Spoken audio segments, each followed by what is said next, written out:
And we're back with me, Johnny McMurray, on the On The Spot Football Podcast for yet another fantastic guest. An entrepreneur who has stepped in to steady the ship in Ballymena's biggest club in the Irish Premiership, Mr. Chris Selwood. Chris, how are you, sir? Good, Johnny. Thanks for having me. I'm actually delighted to be here. So good. Well, I appreciate it. You've jumped in, you've helped me, you've steadied this ship for this week, and obviously hoping to push us forward like Ballymena. But how are you? How are things? Good. Busy. As ever, I've got a few different businesses going on, and obviously Ballymena United Football Club takes up a lot of my time. Probably takes up most of my time, to be quite honest. So, I sort of find myself doing something for the football club 7 days a week. So it is. It's a full-time commitment. It's a full-time commitment. Yeah. Obviously for the big money, Johnny. Yeah. Well, this is it. Financial gains are essential in today's life. On the big bucks, as they say. As much as everybody thinks that you are, the reality probably is that you're definitely doing this not completely voluntarily. Completely voluntary, yeah. And I do it because I love the club, and I want to see change happening, and I want to see the club moving forward. And the best way to do that is to get stuck in and do it. So, yeah. You're not a man who doesn't mind getting his hands dirty. I think when you jump into the Ballymena as a chairman that you have a property business where you don't mind getting involved in the rubble from time to time, but kind of suits. Used to get stuck into the rubble until not that long ago, to be fair. I had the gloves and the hard hat, and I'm in knocking down chimneys and coats and stuff. Yeah, all the PPE. So I'm in there getting the hands dirty and the hair dirty and dirt and all sorts of orifices, and so I've no problem with hard work. Being at a football club isn't like being in the building trade. With Ballymena United, we're having to start from the bottom, so you're sort of starting with this blueprint, almost like a set of plans, and trying to build things one wee bit at a time. You don't build a house overnight, and you don't turn a football club around overnight either. So, it's I'll not say it's been easy. I've been on the board since 2020, obviously during COVID. So that was tough because at the beginning, there wasn't really many meetings going on. There was a few Zoom calls and stuff like that, but face-to-face meetings might have been, Plus the whole red tape of COVID, essentially. Yeah, social distancing and all that. So the league coming back playing. Yeah, no fans in the ground. Fans, so in those early days, I was lucky enough to get watching some of the games, but it was weird because, it was like standing watching a sort of Saturday morning league game. There's nobody there. You could hear everybody in the field. Training game, wasn't it? Yes, it was strange. Sort of behind closed doors as it was. So, yeah, it was strange. I got invited onto the board by John Taggart and the late Don Sterling, God rest him, back in 2020.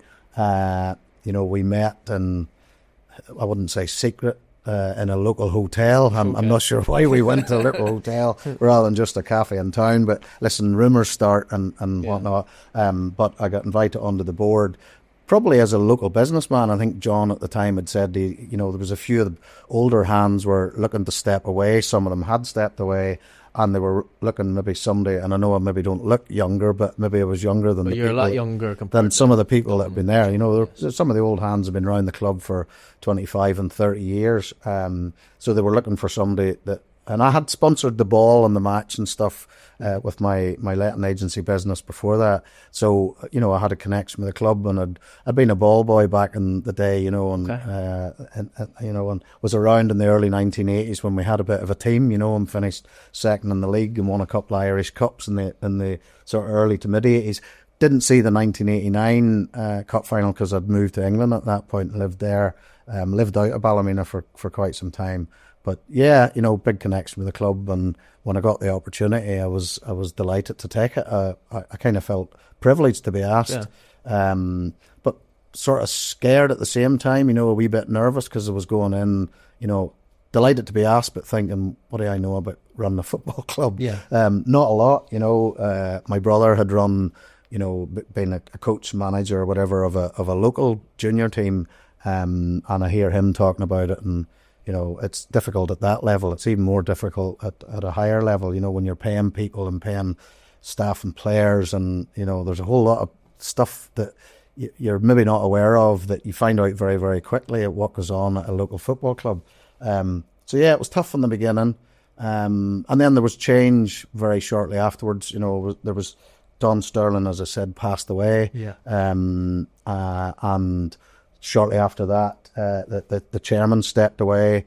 We had to act quickly, and I ended up being vice chairman, despite being probably one of the least experienced people around. But it was almost like a poison chalice, and myself and Matthew Armstrong was the chairman until the end of that season, the 2022-23 season, and then we at the end of that season we lost an Irish Cup final. I think you might remember that. It was a bit unfortunate that stage. Yes. A Ballymena legend coming back to hunt us. Well, I wouldn't say legend, but they took me back. It was a good thing. Yeah, we did. I think it was the 125th minute of a 120-minute match. But anyway, we'll move on. These things happen, especially when your fingers are crossed for penalties. It's funny because it just came up on YouTube there, and I watched it back a few days ago, and it was like, it doesn't get any easier to watch, to be fair. But and then the following year we played the Cruise again, and we got thumped. Yeah. And I think by that time, change was probably inevitable. Conversations had been taking place. And we ended up at the end of that season bringing in a new manager. We got Jim in, a young manager, first job. Again, a club legend, had captained the club for a number of years. At the time, when I think back, Jim being the best man for the job, what I admired, not only what he had done for the club as a player, but his honesty when he was being interviewed. He was the most honest out of them. I think people would have maybe swayed towards having somebody like Jim coming back to the club, but it made it easier when you saw Jim's honesty, and he didn't try to set the expectation level too high. And then I suppose you came back yourself then. Yeah, I think it was one of Jim's first signings. Yeah. I couldn't actually wait. I had a conversation with Jim, just as probably he kind of let me know that he was going for the interview stage type thing, and hoping that he was going to be following through and getting the job. And it was a kind of a question of, if I go back, would you want to come? And to be honest, at that stage I was ecstatic. I couldn't wait to go back. I always wanted to. I think I'd tried to under David, and it just didn't materialise because of one or two things at different clubs and being released and X, Y, and Z. But it was always somewhere where I felt like I wanted to go back. It was like home for me. Yeah, that way. Well, I mean, there's a good atmosphere around the place. It's a fantastic club. Ballymena United is a great club. That we've maybe not had the success over the years that we feel we should have, or maybe that the size of the club has never won the league, and that's a big bugbear for a lot of people, and it's something we'd love to change, but it'll not be easy because football's changed. Even since I used to change just every year, each year the money that comes in, some of the wages that you hear that players are getting paid, the standards getting better. So it's been tough, and when you come back in, as you say, you were one of Jim's first signings. There wasn't a lot of money around. The season before that, we'd had to trim the wage bill. I think things have been well documented that there wasn't a lot of money floating around, and if we didn't make some tough decisions, maybe Ballymena wouldn't have been here, or might have been playing in a different league further down the pyramid. But listen, thankfully we did make the decisions, as hard as they were at the time. And unfortunately that first season we struggled with Jim, but the aim that season was to avoid relegation. Oh God, absolutely. And even though we done it with only 5 minutes to spare, we still done it, so we achieved. And then last season then was consolidation. I think that run that we went on last season pulled us well clear of any dogfight. So that was achieved. So then we're sort of looking at a 3-year plan at the time. That was Jim's 3-year plan anyway, and we're on track for where Jim wanted to go. Again, it wasn't easy. We had a bit of outside investment. Again, that's been well documented, and last season it allowed us to add a wee bit more quality to the squad. But that's how football clubs work, and I know people talk about the financial aspect of football at the minute, especially in the Irish League with the increase of it over a couple of different clubs. But it's not a huge thing for clubs to be able to gain financially. Is all part of the process. Clubs need to function by getting money in. So, I mean, it's obviously partly your job to help secure the funding or the money coming into the club. But I mean, if you don't have it, you're never going anywhere. You're going to struggle. 100%. Yeah, and that's why we did that year. And then last year, we'd had a conversation amongst ourselves, and we were, having conversations with other people, and we found out that we were maybe the 15th highest budget out of the top two tiers. Yeah. So that, the top 12, there was maybe one club had less of a budget, but there was a few clubs in the championship had bigger budgets than Ballymena United had in Jim's first season. So is it any wonder we struggled? We struggled. I know Loughgall had that great season, but they done all their work before Christmas and had that good run and that sort of. It helps you. Christmas is a deciding factor. Kick that you get when you're back in the top tier, and that they had that wee bit of a bounce, similar to what Portadown had last year when they came back. Bangor are certainly doing it this Bangor year. Doing it this year again. So, and then last year it didn't work out for Loughgall. Unfortunately, they went down. But we managed to sort of add a bit of quality and get further up the table. And again, we've added a wee bit more quality this season. But when you sort of think about it, it doesn't matter how big the club is. If the club doesn't have the budget and doesn't have the money coming in, it just doesn't have it to spend. Yeah. And obviously the rules and all have tightened up now. You can't be seen to be losing money consistently over a certain number of years. Otherwise, you can, you don't get your license. You don't get your license, you can't play football. So yeah, it's been tough. We've had to go. Not with a begging bowl as such, but, approaching people and asking people we maybe wouldn't have done before, trying to bring in a wee bit more sponsorship,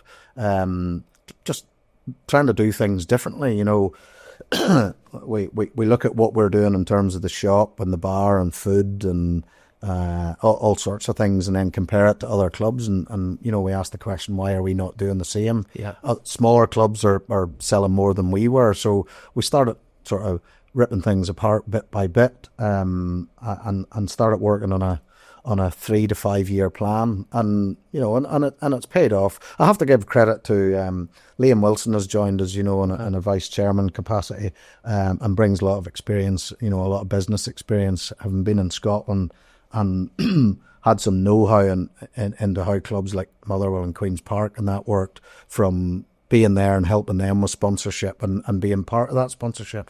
So, Liam came in and has helped us. And when you're on your own trying to drive something forward, it's a wee bit more difficult. When you've a sort of sparring partner with you, it helps. It helps, because sometimes when you're Are you the good cop or are you the bad cop in these situations? I'm the good cop. Right, okay. Let him do the bad. I'll let him do the. You always come off a nice round. Yeah, tons of things. yeah, exactly. I'll let him do the skull cracking, as they say. 100%.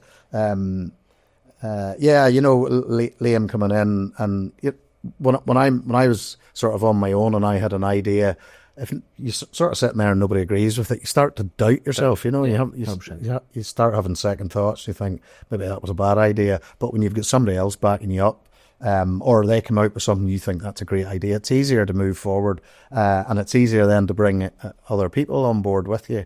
And I think by and large, we've done that. We've it's by no means perfect. We're still working on things. That's sort of like I wouldn't say the rules of a chairman, but it's the same as management. The likes of Jim, having the right people around you makes everybody's life a lot easier. Yeah, you're only as good as the people around you, and you're, what is it they say, you're only as strong as your weakest link. Yeah. So we're trying to improve in a lot of different areas, and there's things going on at the minute that hopefully will bear fruit.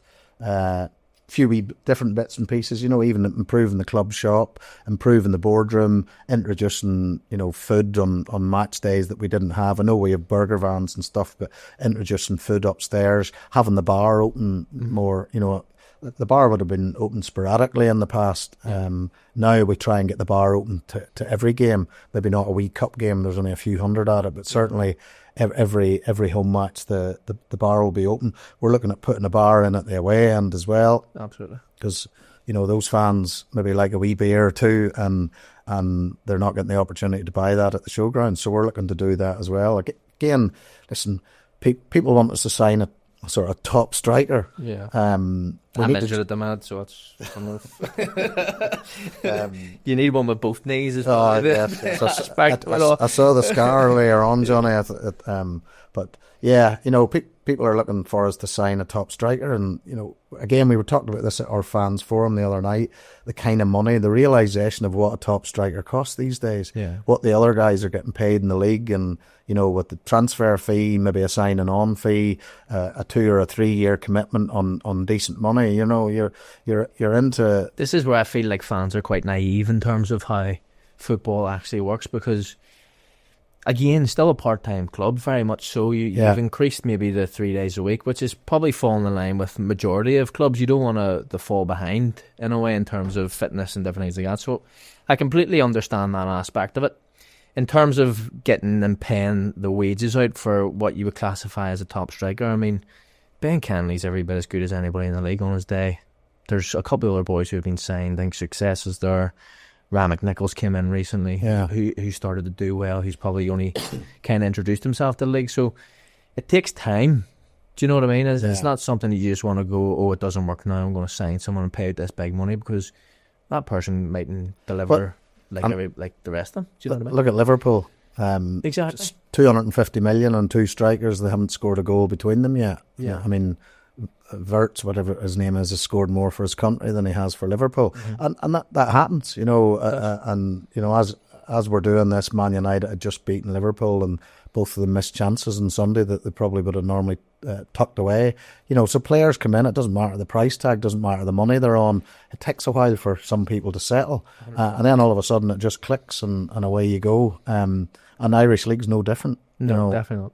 And it is a changing league, as you say. It's very much evolving. Every year, season on season, every sort of window is pushing people further away from other people, and the gaps are obviously shown in the league through. Yeah, and I mean, with the part-time clubs versus the full-time clubs, it's hard to compete sometimes. But then the full-time clubs want their squad, and then their squads get too big, because you can only carry so many people, and then all of a sudden there's boys that are surplus to requirements, and the part-time clubs can pick them up, and they end up maybe being better with us and the other part than they were with the full-time clubs.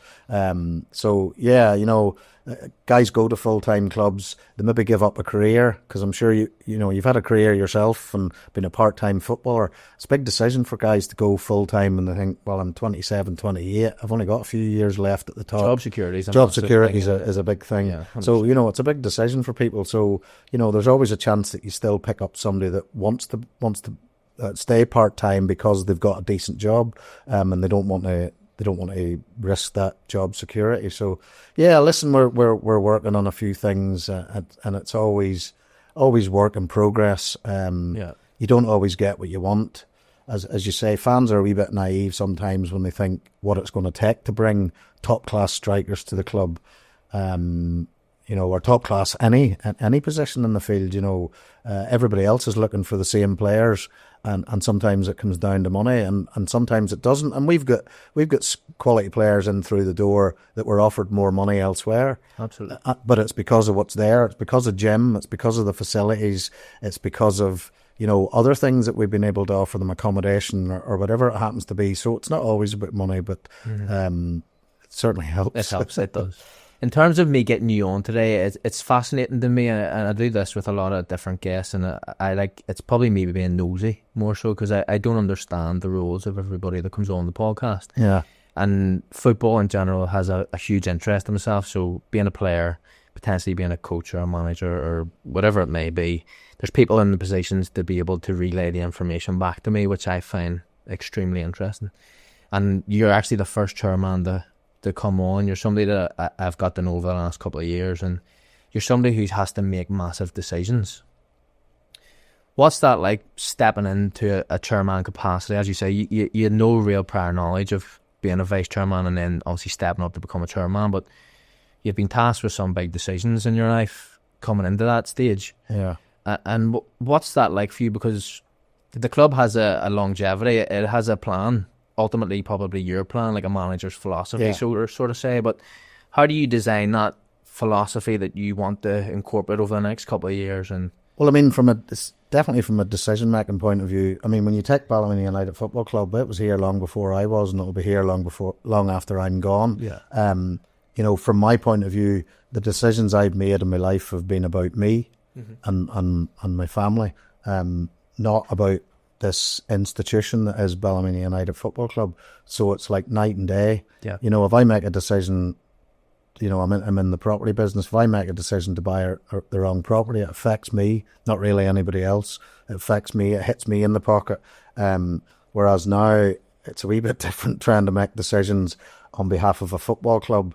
I don't make those decisions myself. You know, we have a board of directors there, and we discuss things. We get everybody's opinion. We don't always agree on things, but listen, we try to take as many opinions on board as possible. Sometimes there may be 2 or 3 people that those opinions will be better because they know more about a particular thing, whether it's a business idea or what, and then other people may be more football orientated and they might have more experience on the football side of things. So it just depends who's got skills and experience in what particular thing. But certainly, you know, maybe in the past when I'm as an entrepreneur, a solopreneur, if you call it that, making a decision for me, I could have shied away from making a decision because it was too tough a decision to make. Yeah. Whereas now, can't really do that. You know, you have to. The decisions need to be made one way or the other because it's going to impact the football club. And you know, again, maybe it's hard to explain. I'm not making them for me anymore. I'm making them for the greater good, for the good of the football club. And certainly, I don't like to make short-term decisions. And again, this is where I feel that fans sometimes, fans want results now. You know, like you lose 1 in a row and people are calling for the manager's head.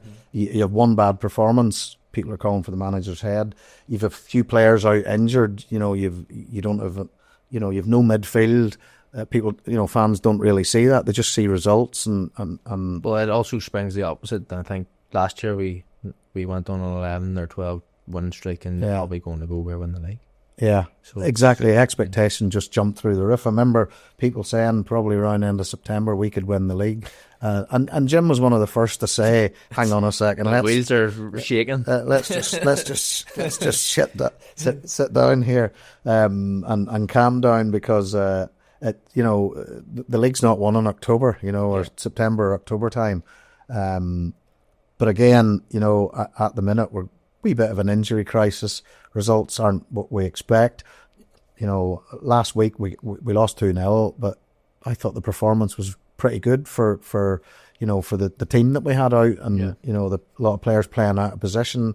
But listen, when you said that run that we were on 11, 12 games last year, there was no injuries. No, you know, we ended up with the injuries after Christmas. Once we end up sort of losing Ben and Roxy and we lost 3 or 4 people, and then the results. But we had the full squad to pick from, and you know, when you have that full squad in competition for places, people sort of drive each other on. Absolutely. You know, you want to get in the team and you want to stay in the team.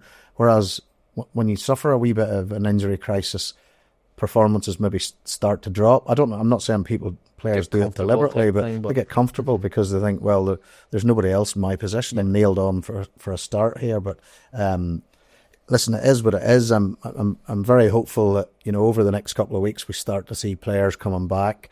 And we're right now, this minute, we're in a really difficult run of fixtures against full-time clubs with really good squads of players. And after that, we're back on against teams that maybe aren't, you know, not the full-time clubs. So there's, I don't know, will expectations rise then? Yeah. You get more players back and you think you're playing lesser opposition, for want of a better term, and no disrespect to the other clubs, but you know, they're not the top 4 that's there at the minute.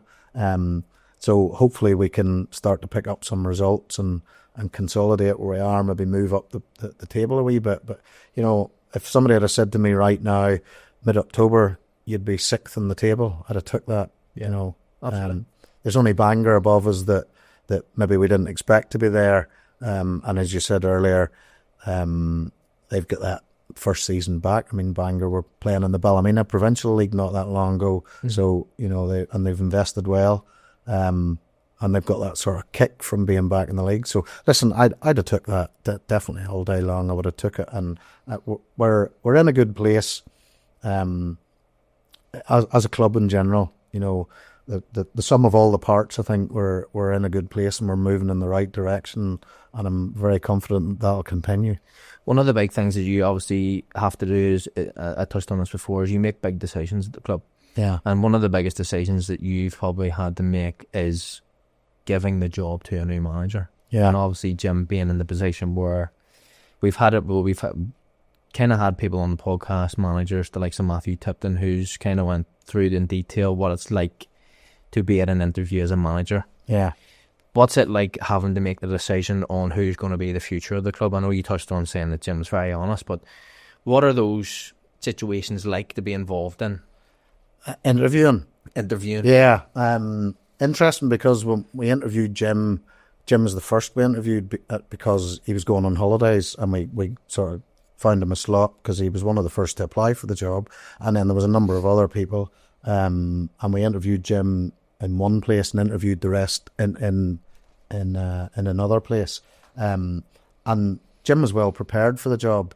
And again, going back to sort of comparing what I was doing as a business person, those decisions, if I was employing someone, I lived and died by the sword, that it impacted my day-to-day running of my business.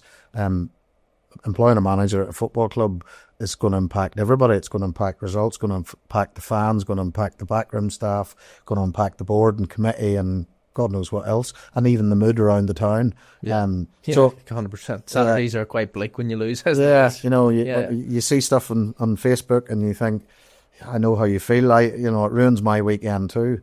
When you have to rely on Man United to finish off your weekend with some sort. Well, this week you're all right. Yeah, you're all right. So but I'm not all right this week. Liverpool have a wee bit. It's not been that detrimental to me that many times recently. But yeah, going back to that interview and Jim, and as I said before, Jim was brutally honest, and we admired the honesty. And some of the other people that came through the door, whilst they did some great interviews, maybe sort of put themselves as if they were going to drive the club further up the table quicker than even we expected, with no resources. I'm not sure whether people thought it was like a false sense of confidence. To say I can do this. And absolutely. Obviously, people are confident in their own ability. Of course, they're so entitled to. But at the same time, you're kind of thinking, well, we know the facilities that we have, which is top notch, but we know that the facilities and the people that we're putting into those facilities just aren't as long as we think. No, listen, I found it very, very interesting.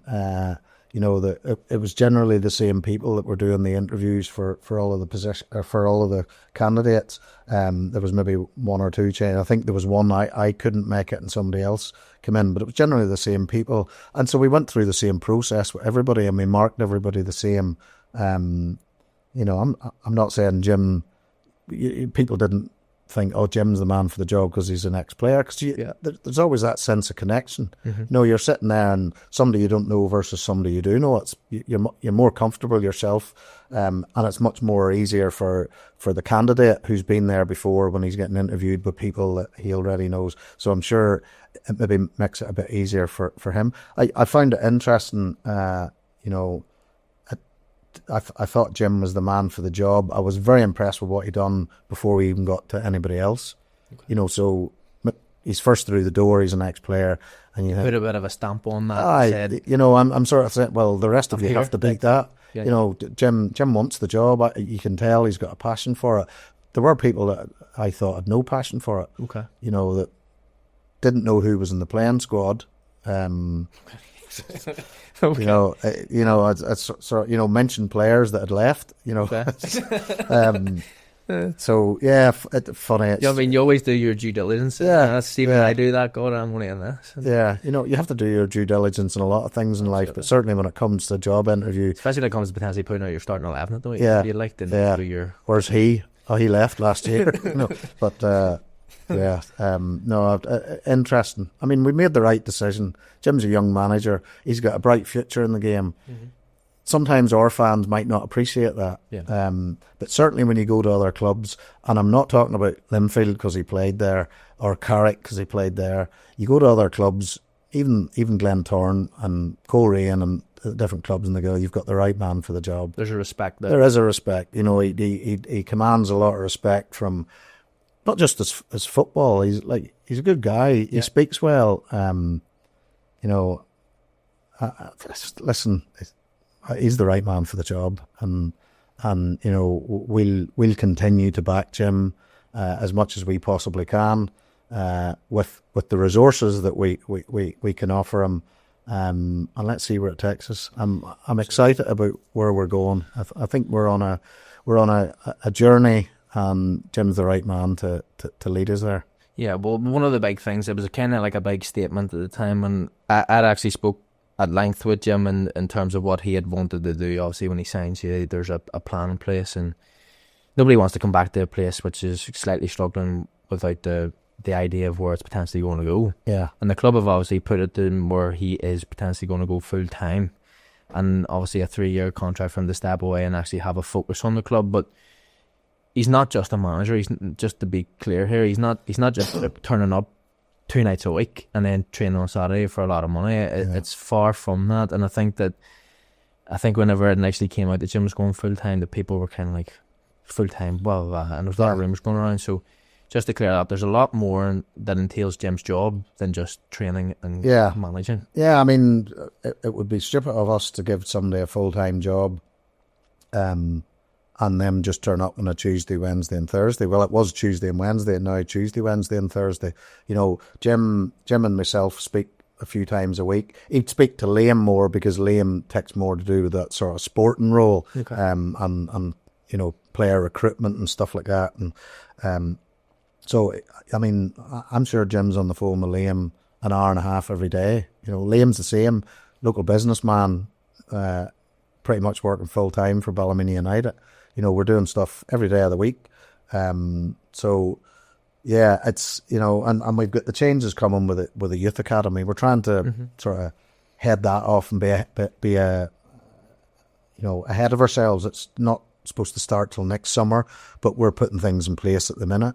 We're starting to go into local schools, to do coaching sessions, health and nutrition, maybe a bit of mindset, whatever it is, just things to help, try and benefit young kids, but at the same time, hopefully these young kids become the next generation of supporters, Absolutely. And, I've said this before, we're not going to send some of our players that are playing for us and staying locally, send them into schools and where's the manager? Oh, he can't be here today because he's stacking shelves in Tesco's or something. No disrespect to shelf stackers, but, we need a full-time manager. You wanted it to be a professional setup. Yeah, and that's bring the manager, bring the players, the manager's there. The manager's going to be, we know he's good with the kids, we know he's good with the media, we know he's good with all these outside parties that we need to be connecting with. Jim's definitely the man for that. So, there's that. There's, going and meeting sponsors,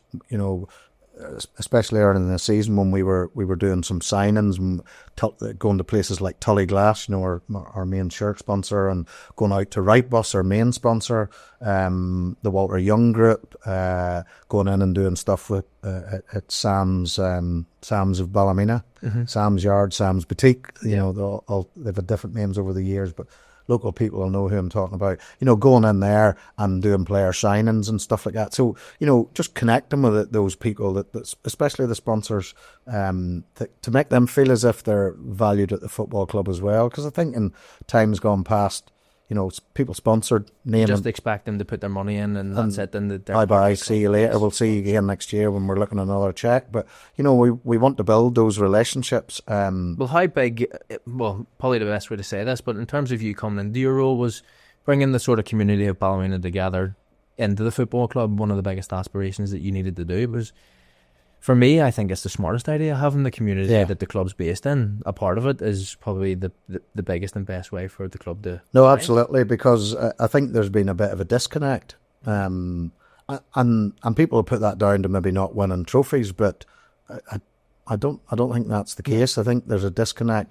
People would say when you come into the town, there's nothing that says Ballymena. And listen, I don't know whether that's the case in other towns, but it's of little interest. But we need to be connecting more with the town, and some of the ways of doing that is connecting with those big businesses that are backing us, and we're seen to be backing them too.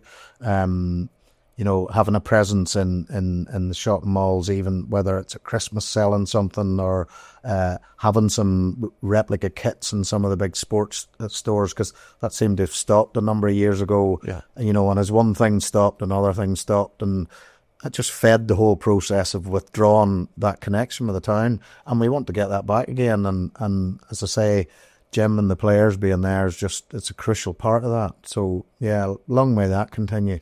In terms of Ballymena and the sheer size of Ballymena, we know that over the last couple of years that maybe the support hasn't been there, but I've certainly been there at times where Ballymena easily has one of the top 3 or 4 crowds on their day when they're going well. Yeah. And to have that place kitted out really helps. So I think that connecting with the community is probably the best way to get bums on seats, as well as just getting people interactive. Yeah. No, absolutely. Some of the things we've been doing, like fixing up the boardroom so that we can bring people in and have meals in the boardroom pre-match and stuff like that. Fixing up the club shop so it looks like a club shop, feels like a club shop, and you can basically see everything rather than stuff is sitting on a table. Would have resembled more of a jumble sale than a club shop. But now people are commenting on it so that people can see and sense that things are moving in the right direction. There's change happening, change is in the air. And change sometimes, we know in Northern Ireland about change. Nobody likes change, but when it's changed for the good, I think it's warmly received. And I think we feel that generally the feedback we're getting from people that they can see that change happening and they're fully behind the change. Unfortunately, the change on the pitch and winning trophies maybe takes a wee while longer. But listen, we're working on it. It's not easy, but listen, we're doing our best. We're trying to make things as smooth as possible, as what would I say, like fun and entertaining as possible, and just generally trying to make a good experience for people when they come to the showgrounds. And as I say, going out and bringing that new generation of supporters in, connect them with sponsors and schools and colleges and any other third party. I mean, and one of the other big things that we're starting to work on too is, like our PR or messages as well. With Alan, with Art Media, number of years back, there was nothing going out. There was no connection. Now some of the videos and the content that's getting put out, it's amongst the best in the league. No, exactly. And I have to say that, I mean, if the podcast wouldn't be here without Art Media being able to develop and push a lot of videos out, because I certainly wouldn't be having a very good understanding of that side of things either. But you might not have thought about it either, Absolutely not, no. So having these opportunities arise and being able to take them and having people push you in the club is probably the best reason why sponsors are actually around. Yeah, no, 100%. In terms of Ballymena going forward, obviously there's a lot of rumours around the clubs at the minute in terms of potentially taking over the Showgrounds as its own. I think it's probably been one of the biggest question marks around the club for the last 10-15 years on why does Ballymena not own its own club. And you've really put me on the spot there, John. being a council facility, but obviously this is something that I think the club has wanted to do for a long time. Yeah. And it would be very beneficial, and I understand that there's maybe red tape around certain things and with the council facilities, but in an ideal world, Ballymena owning its own facilities would be unbelievable. Absolutely. But I mean, there's multi-layers to that. People would say, if we just buy the arena or buy the whole Showgrounds, the Showgrounds is a big complex. It's massive. Even if we had the money to buy it, for one, would the council want to sell it? Because they have to, those facilities that are there paid for by the ratepayers, and they need to provide facilities for mostly football teams, but maybe some other sports as well, and other events.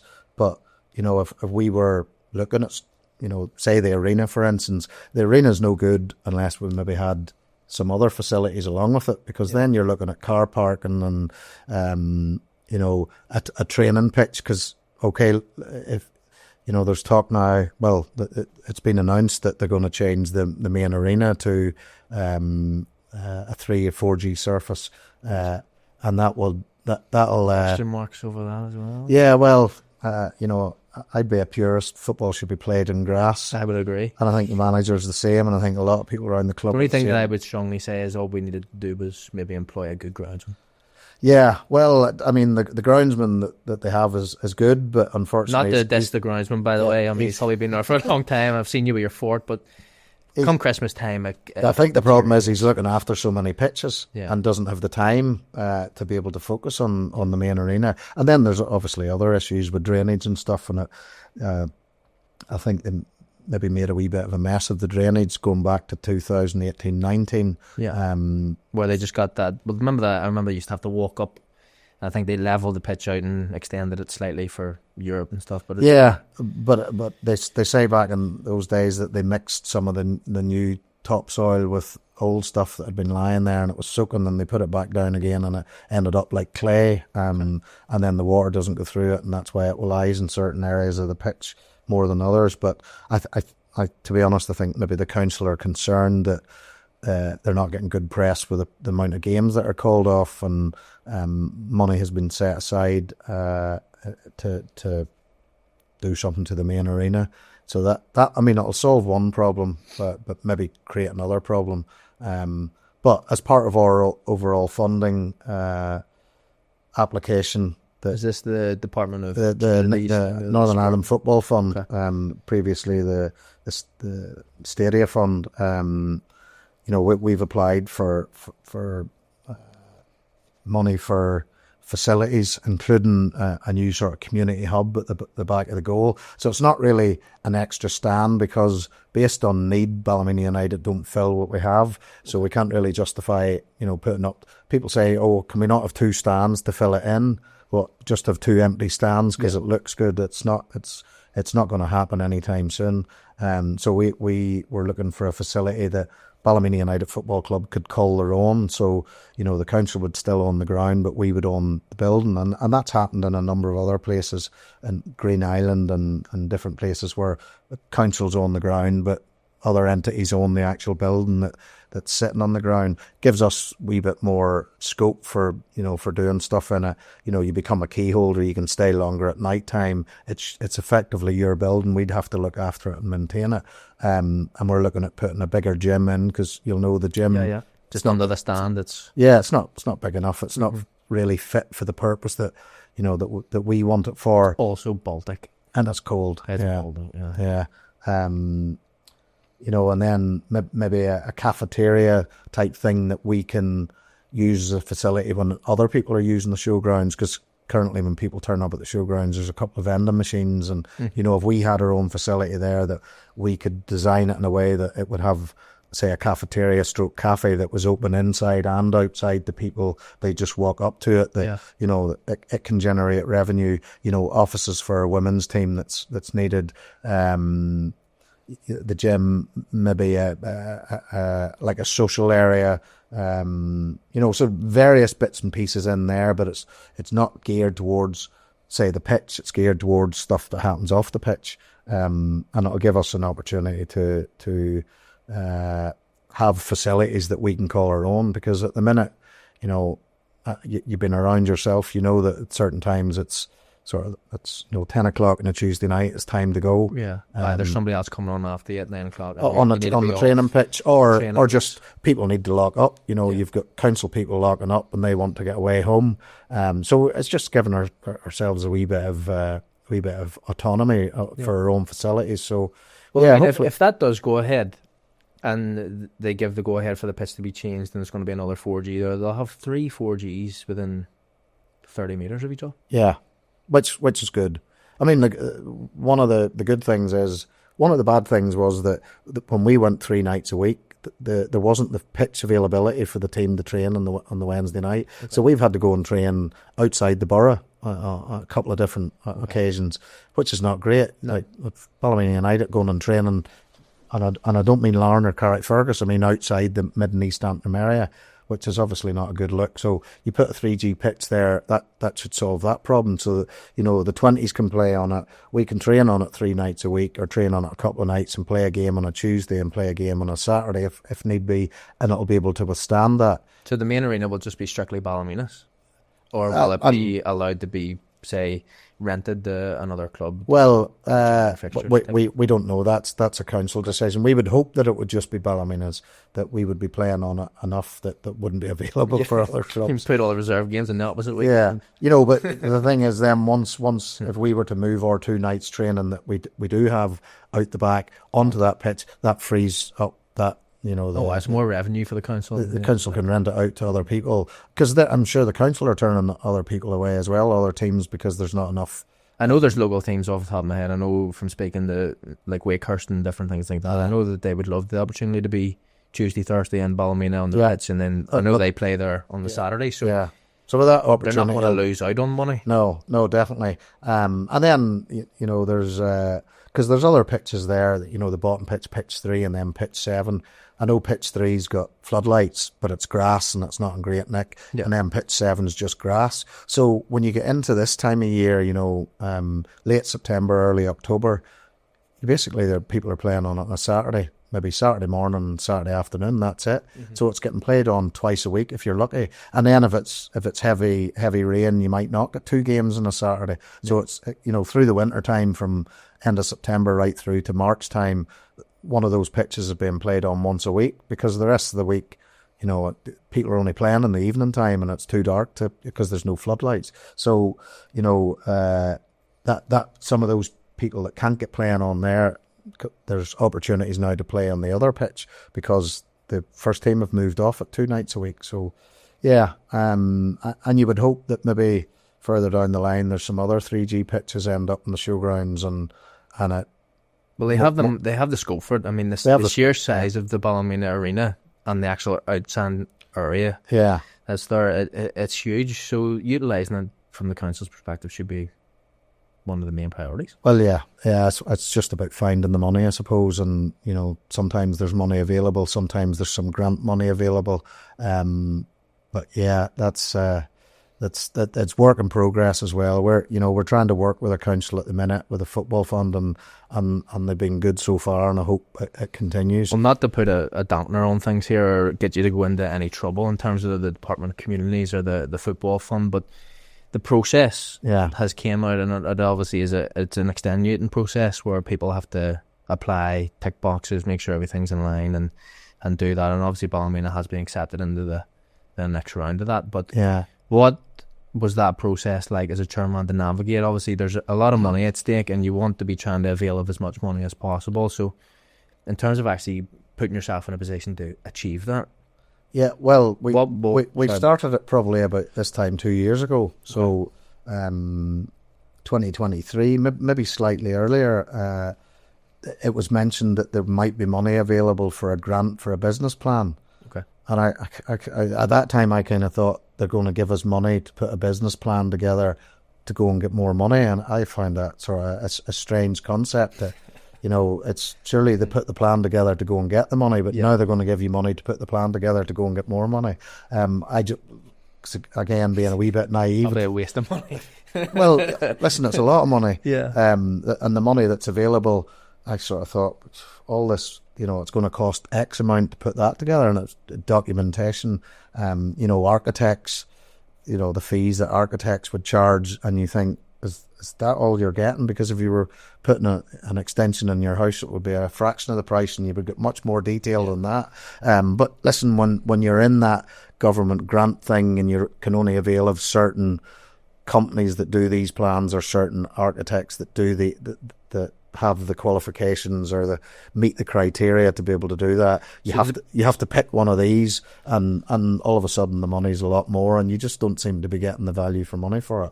And I'm not criticising them in any way. No. But just that's when you get to that sort of level, you tend to be paying out a wee bit more than you maybe first expected. It's just because I actually had a meeting with the Department of Communities just after the money was released with the guy in there, and I was trying to understand the process of how it all works. And you're touching on a base there that's they're kind of giving you the option of 3 or 4 people to go and identify and use them. And yeah, why would they be given? Like, surely that's internal. Are they government internal, or are they? I think maybe they've been freelance. They might be on a panel of. Because it kind of seems like if you're a friend of somebody, could that? It could. Do you know what I mean? It could work like that, but I mean, to be fair, we get a business plan done, and the people that done a fantastic job, and the amount of detail that went into it in the end, you can see why it cost the money that it did. Does it cost a wee bit more than maybe if you were employing them directly to do something? It's like anything with government. As soon as people know it's government, there's an extra zero on the end of it. We'd been talking about the cost of certain things, and and when the council are involved or governments are involved, the price just seems to go up. Because it's not anybody in particular's money. It's just a pot. It's a pot that people feel like yeah. So I mean, there was quite a few pound spent on that process, and then that was put in June last year, I think. Because we employed then somebody to help us with a final submission and what way we needed to put all the documentation. So we had all this stuff, and then it's like, well, what do we do with it now? Oh, we need somebody to show us how to submit it, because and some football clubs have these people around. You get the likes of Crusaders. They have Tommy Whiteside. Tommy's just an expert at this kind of stuff. But unfortunately, we didn't have anybody. So we got someone on side that helped us with that, and is still with us in the process. And then we submitted that. Listen, it would be wrong of us not to go forward. I'll be 100% honest, and I thought we won't be getting anything, because the Showgrounds, when you look at it and you look at other facilities around the country, you think we've no chance, absolutely no chance. And then our name's in the hat for the next round, and it was a shock to be honest. But listen, we're in the pot for the next round. Yeah, we've submitted the documentation and part of the due diligence for the next round, and we've had a confirmation that they've received it. I was worried because after a couple of days there was nothing come back. I thought they're probably still replying to all the hate mail that they've received. Probably that yeah. There are a lot of people. A few teams have a lot of people unhappy. I think sort of legal writs dropped in their doorstep straight away. But so I was kind of worried, because I was actually away for a few days. I was out of the country, and I'd sent the email, and then when you don't get any, I asked for confirmation, and when it doesn't come back, you kind of start panicking a wee bit. Maybe the email is still sitting in the outbox, but no, it was definitely gone, and I sent somebody a text message, and he says, we'll confirm it tomorrow, and it came back. Yeah, so listen, we're in the hat. We've in terms of the second sort of process, there is a whole list on the second process that needs to be ticked off, just like the first list. So as much as clubs kind of think that, and a lot of people, maybe fans from the outside, are thinking we're getting X, Y and Z, we might not. There's a good chance that most clubs may not receive that if they don't tick off the boxes in section. Yeah, we might fall by the wayside. Like just with the first lot, there was clubs that thought that they had done a good job and obviously didn't, and they're sitting here scratching their heads going, why are we not in the next round? And there's all sorts of rumours going around about clubs that copy and pasted, that used the same either architect or business consultant, and they copied and pasted. And I don't know if it's true, but they said that not to be a selfish here, but you don't really care either. No, it doesn't matter. We're in the next round. No, definitely we're happy. So some clubs had other teams' name and addresses at the bottom or top of the bottom of the page, so they'd literally copied and pasted the whole thing and forgot to leave off the. But listen, I don't know if that's true. Okay if you're doing your GCSEs or something. Yes, but maybe probably not even. No, maybe not. But no, we're in the next round. This next stage is all about due diligence and the structure of the club's right, and we have permission from the council to go ahead because it's their ground, so you need their permission that we can do that we're not just applying for money and they know nothing about it, and then it's the architectural, what's it called, putting stuff out to tender. We haven't put it out to tender yet because we haven't applied for planning, but we'll then follow a procedure, and we'll use some of the people that are recommended or on the panel, so that I'm not sure. They don't want you just going and getting the architect down the street that maybe doesn't have the experience. Somebody who they can fully trust. Yeah, that maybe has the track record of doing these kind of things before. Absolutely. So listen, we're in, in football terms, we're in the pot for the next round. We're in the hat. So what does that look like going forward? So kind of just the finish on this sort of topic here, but when would the money potentially be released? When can fans start to navigate and think that stuff may start? Or could this be dragged out from the communities and say? Someone said recently there it could be next Easter. Okay. And then other people said that it'll probably run into the end of that year and maybe early 2027. I'm not sure, but I believe there might be an election coming up in 2027, and sometimes they like to get that money out the door Before it comes in. Before, because then they're seen to be doing something, and you know how politics works. Yeah. People do things because they think it might win them votes, and these things always tend to happen just before elections because then people remember stuff that's just happened. So I couldn't possibly say whether that's true or not, but no. That's the rumour going just around. Speaking in hindsight. Yeah. Yeah. Foresight. Yeah. So hopefully it'd be sooner rather than later, but it's hard to know. If you think it's going to be, this year, it's not. If it's going to be next Easter, it's probably not going to be. I'd say it's maybe the back end of next year.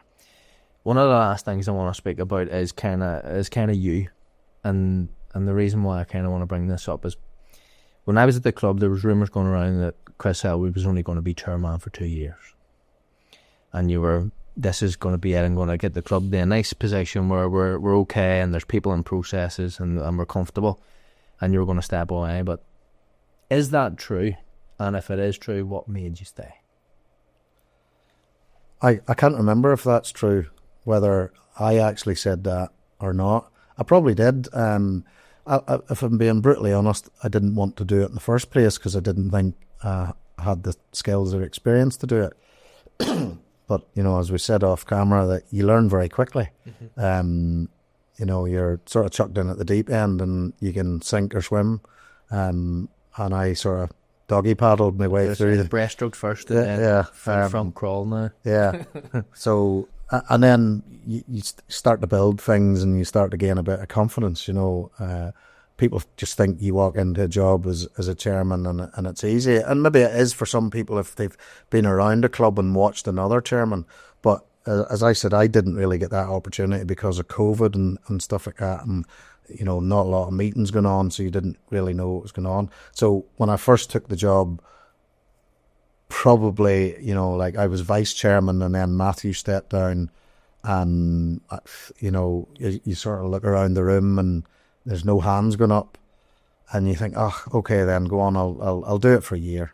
But that's it. I'm not committing to anything other than that. So I don't know where the 2 years come from. It was probably 12 months. Maybe. And I thought that'll do me. But that was maybe more so out of fear. I don't think I can do this, but I'll have a go at it because, no one else is going to step in, and I'll see what I can do. I'll give it a shot. And if it doesn't work, and if Calvin McCurry hadn't scored that 85th minute winner against Institute, I'd probably be gone, to be honest, because I would have been in that list of chairmen that had took the club down. I would have been in a list of players. It would have been too, and I think I wouldn't have wanted to come back either, if I'm being completely honest.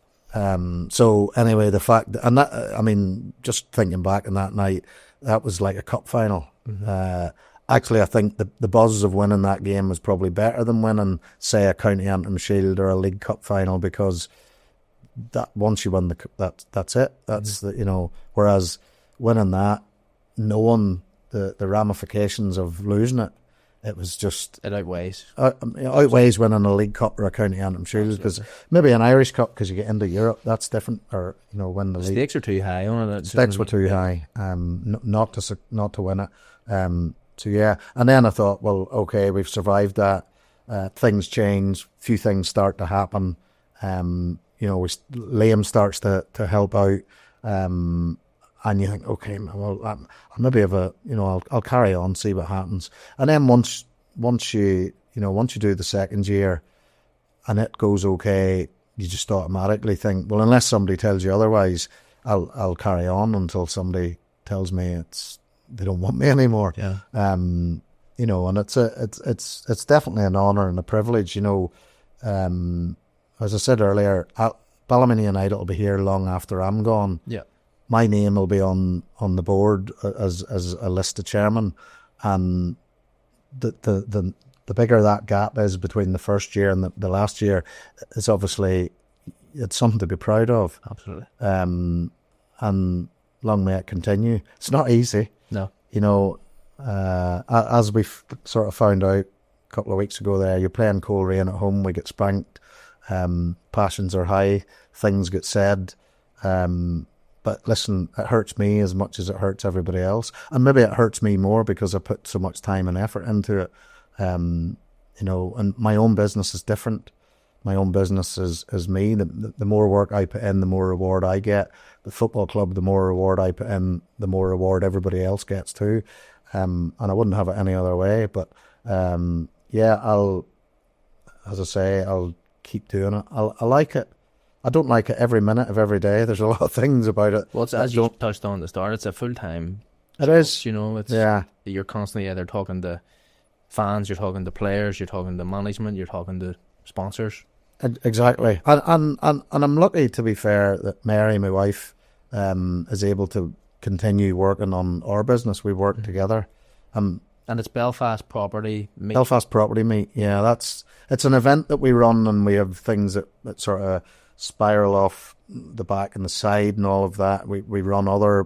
It's a networking event. We come together and talk about property investing and you know, the buy to lets and stuff like that. And then, you know, we mentor and coach people in property investing and various other things. And, you know, we're big into mindset and personal development too. You know, you need to be positive minded to be a chairman of a football club. Absolutely. You know, because just like the players, it's the highs and the lows. The highs and the lows, yeah. Feels the fact of bad, and I guess probably no one more than you, considering you're the face and the top of it all. Now, if you're at the tree, aren't you? Unfortunately, yeah. The star at the tree. I wouldn't say that.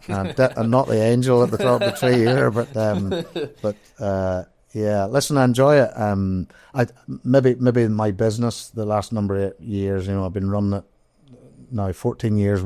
And the next week or two we'll be into our 15th year, and I've been in property for 20 odd years, but maybe having to deal with that mindset and personal development has stood me in good stead for being chairman of a football club, because if I didn't work on being positive and the personal development, the mindset, all that kind of stuff, I don't think I could do it. Yeah. You know, I know that, you know, there's sort of two voices in your head, and one's positive and one's negative, and the one that wins is the one you feed the most. Yeah. And I try to drown out the negative stuff as much as I possibly can, and try to remain positive. It's not always easy, especially with social media these days.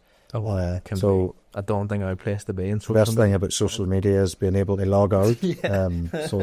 Or turn the notifications off. Turn the notifications off, especially after a defeat. Yeah. So, yeah. No, listen, as chairman of the football club, as long as people want me there, I'll stay. It's not like a manager. Yeah. But yeah, we've got a plan. Myself and Liam are working hard and driving the club forward, and there's a lot of other people there that are playing a massive role in it, and maybe aren't getting the credit that we should be giving them, because they don't want the pat on the back. They just want to help. And everybody will know who we're talking about. You know, but yeah, listen. As long as they want us there as well, we'll continue to try and drive things forward. And hopefully, we'll get some just dessert someday. We'll get our rewards and get that Irish Cup. Get an Irish Cup. Get into Europe. League. Yeah. Well, one thing at a time. Yeah, you can. I would take the League Cup this year, because then you'll get into the final of the playoffs straight away. So, yeah, that would be a great start. Would be. But even I would take a County Antrim Shield. So, yeah, we've a semi-final at home coming up, either against Linfield or Cliftonville. I think, is that tonight? Maybe one of the other quarter-final. So, yeah, we'll know maybe by 10 o'clock tonight who we play at home in the semi-final. And listen, you're at home in the semi-final, gives you a good chance of getting into the final. And as I say, it's a one-off game. It's a one-off game, and you never know. You never know. So, yeah, fingers crossed. Well, listen, thank you so much. As I say, I've really enjoyed our time together. I think that you've came in, you've put your stamp on the club, and you've really steadied the ship there. And obviously, I'm a big fan of Ballymena and what you're doing. So it's an absolute pleasure to have you sit down and have this conversation. Thank you very much, Johnny. We Appreciate finished it. on hugs is the only thing. Yeah, no problem. No problem. Thank you. Appreciate it. No problem.